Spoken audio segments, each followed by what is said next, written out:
Okay, cool. So did you have any questions about the like grammar links from the last writing task two, or any other of the suggestions? Uh, Not so much. I understood it. Some of them I think were a reminder for me, like past simple, third person. Yeah, quite useful also. Like for the for the third person S on the verb. Yeah. It's something that I think I know, but sometimes also for the consonant before the Y, you have to put. It's like I. some mistake there. Maybe I understand. I think I know, but I know the rule, but I know sometimes I write it wrongly. So it's good to check the grammar Yeah. sometimes. Yeah. That's the third person S thing is a very common mistake for Spanish, French, and Italian speakers Yeah. because the way you conjugate the present simple Mm-hmm.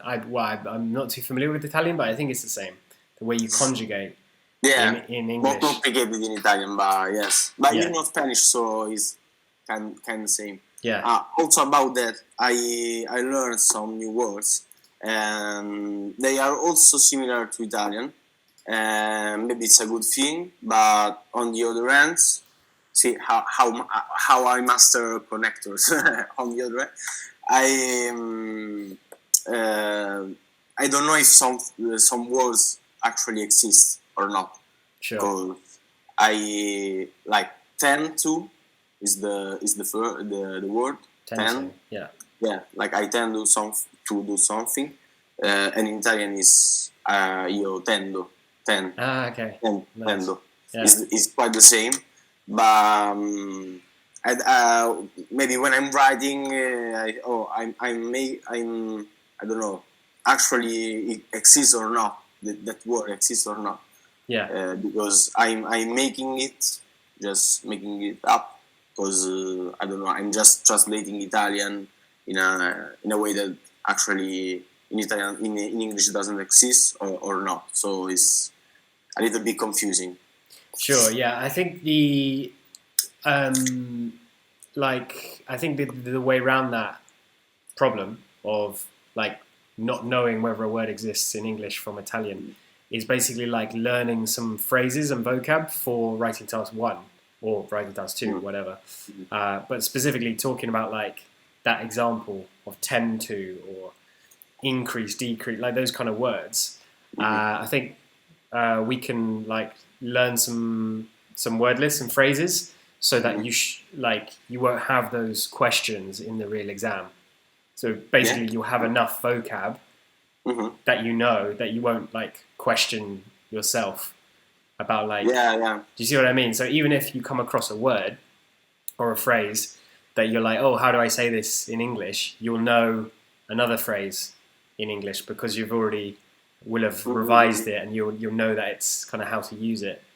Yeah, something maybe something like what we did with connectors. Definitely. Like Definitely. Okay. Yeah. Cool. Yeah, I'm gonna basically after this lesson, I'm gonna upload some activities for writing task one. Some like practice activities that will get you to use the structures and use the like certain phrases, things like in comparison, the differences. I kind of see it like working out at the gym, you know, or doing push-ups, for example. It's kind of like you learn all these structures and then practice using them again and again and again. And then basically in the exam, you'll be able to like form the structures and the vocab really easily. The more you practice, quite mechanically, I don't know. Exactly. Yeah. But using them in context. Sure. So like taking the data and applying the structures to the data. So yeah, for today, I thought we could go over the writing task one feedback and do a practice speaking as well, if we have time, because we haven't done speaking in a little while. So I'm just going to share my screen with you to go over the WT1.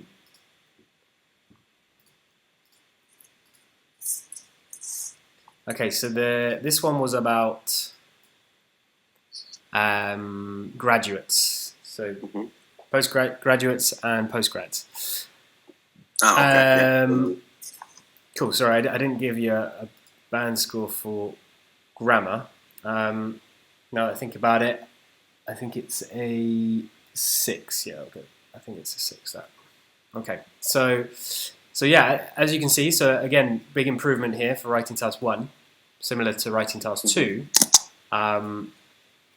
So yeah, let's start with the strengths of task achievement.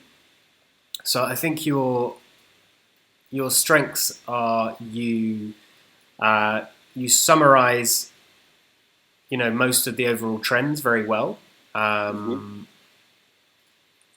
think. Sorry, I'm just getting this one. Yeah, so you managed to comment on basically the fact that the graphs are very similar. I think that's what they're looking for. They're looking for you to spot that, and you spotted it. And also the difference, the major difference was in part-time work. As you can see here, here it's 7. It's like a smaller proportion. Yeah. So that was the major difference. So yeah, I mean, you spotted the main trends, really, I would say. So that was very positive. And you also specify the numbers related to the charts, so you give precise numbers in the third paragraph, specific data from the chart, which is also good to show you can back up the general trends.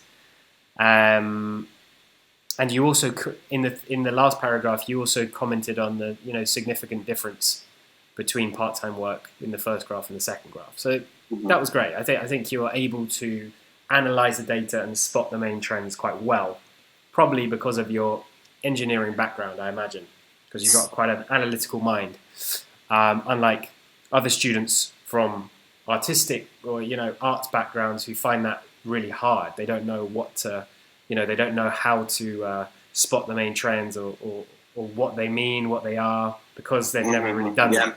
But I think being an engineering student will actually be a major advantage for you going into writing task 1. In terms of areas to improve, so I noticed that you said in the first part that one of the significant differences was further studies. In your overview, you say further studies are a significant difference. Wait, was it further studies? Or,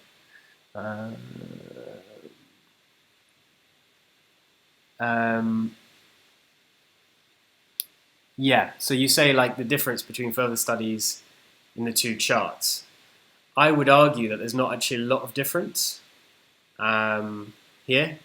Yeah, it was just like that. Yeah, maybe it was better if I didn't mention further study, but I did it just because voluntary work and unemployment, these two categories basically don't change. Yeah. So the only two that changes is the other two.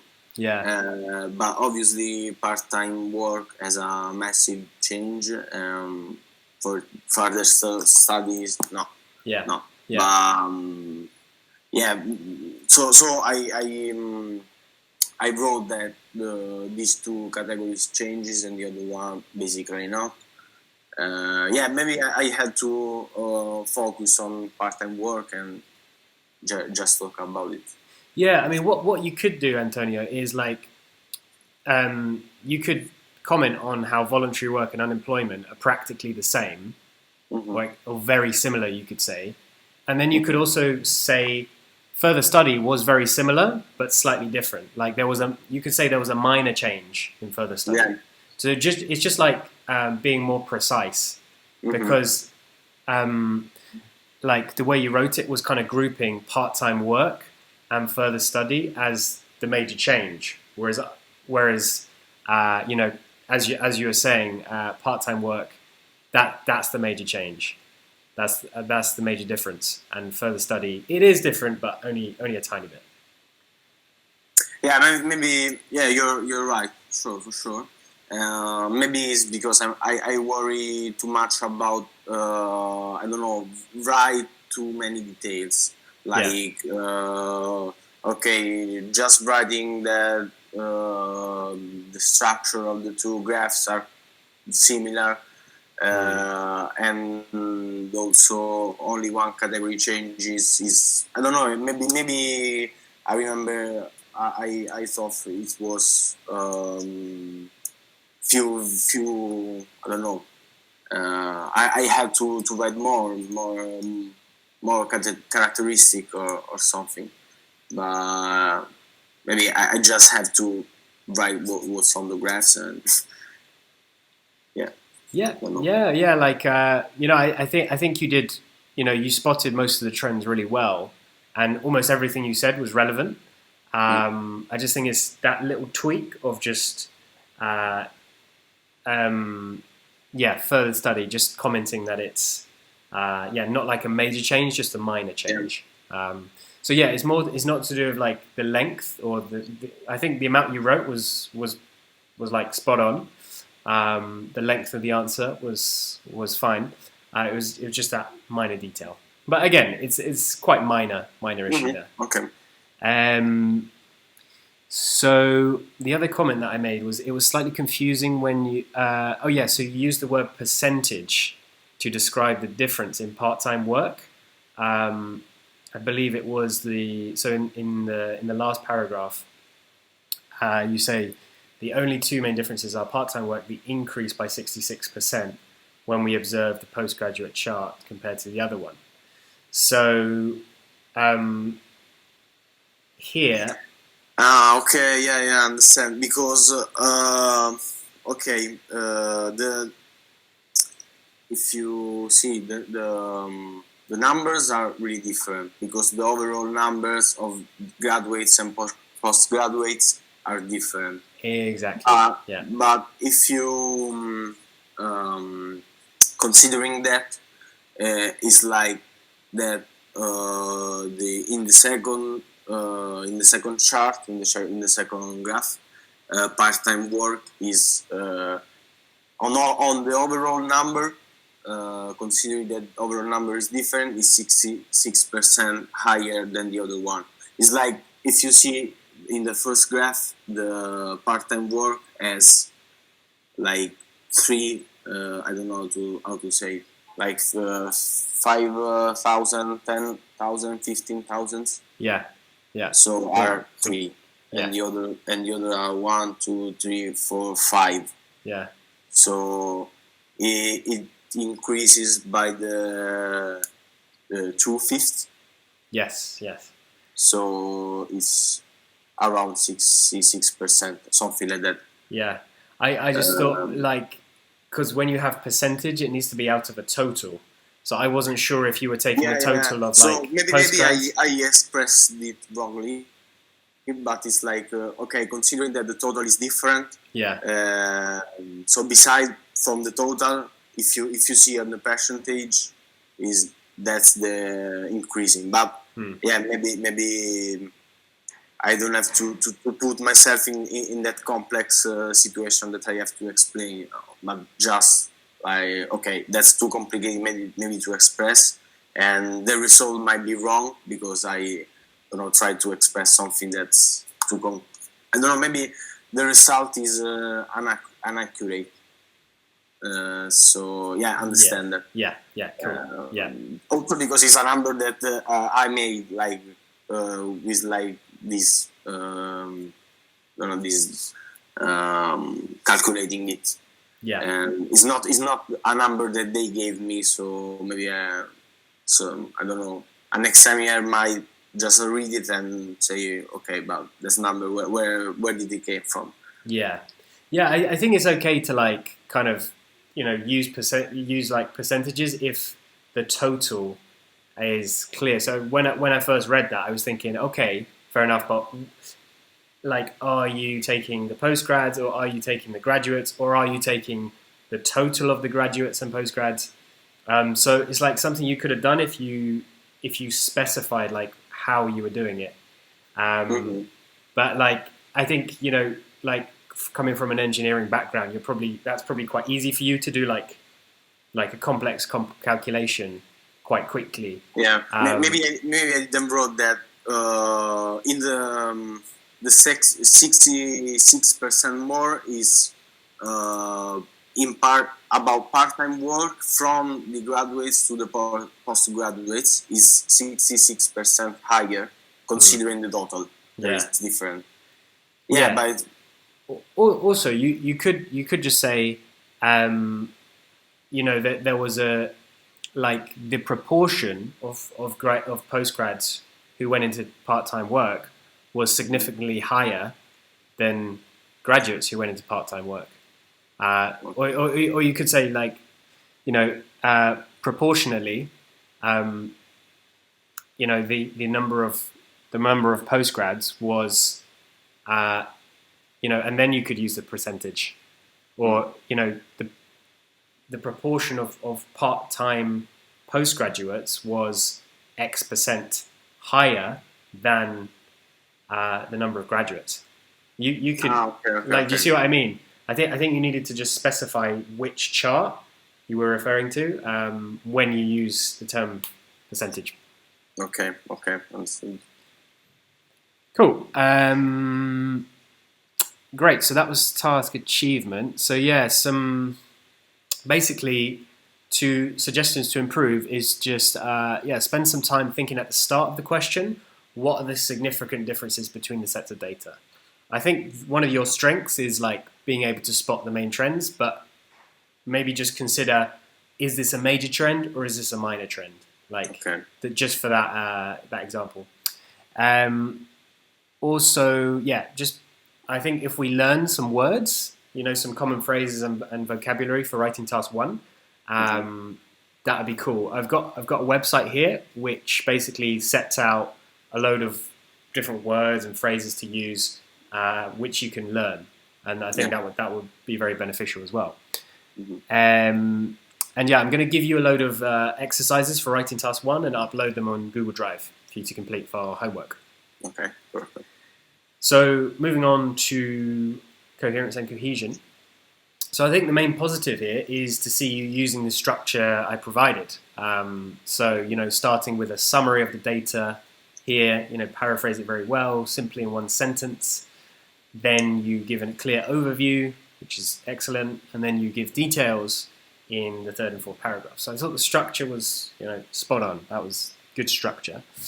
So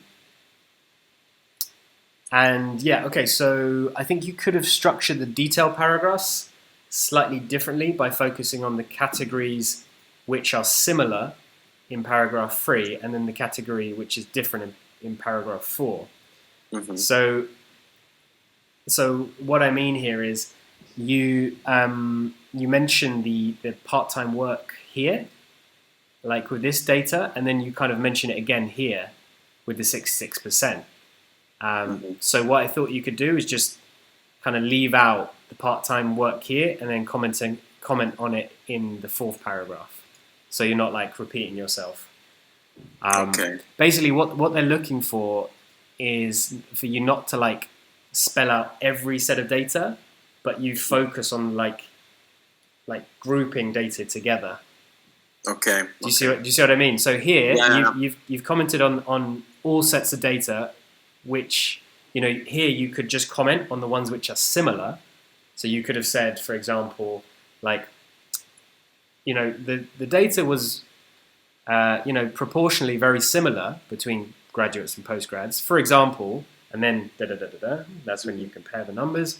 And then in the next paragraph, in paragraph 4, you could say the significant difference between the sets of data was part-time work, and then that's when you say the 17,000 and 2,000 in the other paragraph. Cool. And then the other thing was, so in the 3rd paragraph, when you give details of the numbers, I wasn't always clear which chart you were referring to. So let me give you an example. I think it was to do with the sentence, how long it was. I thought maybe you could have chopped it up into smaller sentences. Okay. So, like here, when you say specifically the order of importance of the groups is the same. Further studies with 29,000 graduate students and 2,000 graduate students has the biggest number. Then in order there are I thought here you could have a full stop, and then you could say something like, following this, part-time work had da da da da da, and then you could have maybe a full stop, before unemployment. So remember the kind of thing that I told you to do was like read it out and see if you can take a breath. Yeah. So like, yeah, if we try that, specifically the order of importance of the groups is the same. Further studies with 29,665 graduates and 2,725 postgrad students has the biggest number. Then in order there are part-time work respectively, 17,700. So I think that's quite a good exercise. I'm trying to kill you. Yeah, exactly. I think that's quite a good thing to do in the revision stage, to just see your length of the sentences. Yeah. You also sent me a link about complex and simple sentences. So great. Yeah, now I understand. It's a common mistake I do. Yeah. How did you find that website? Yeah, quite useful. Also, as I said, it's something that I think to know, but when you have a clear explanation, it just became clearer.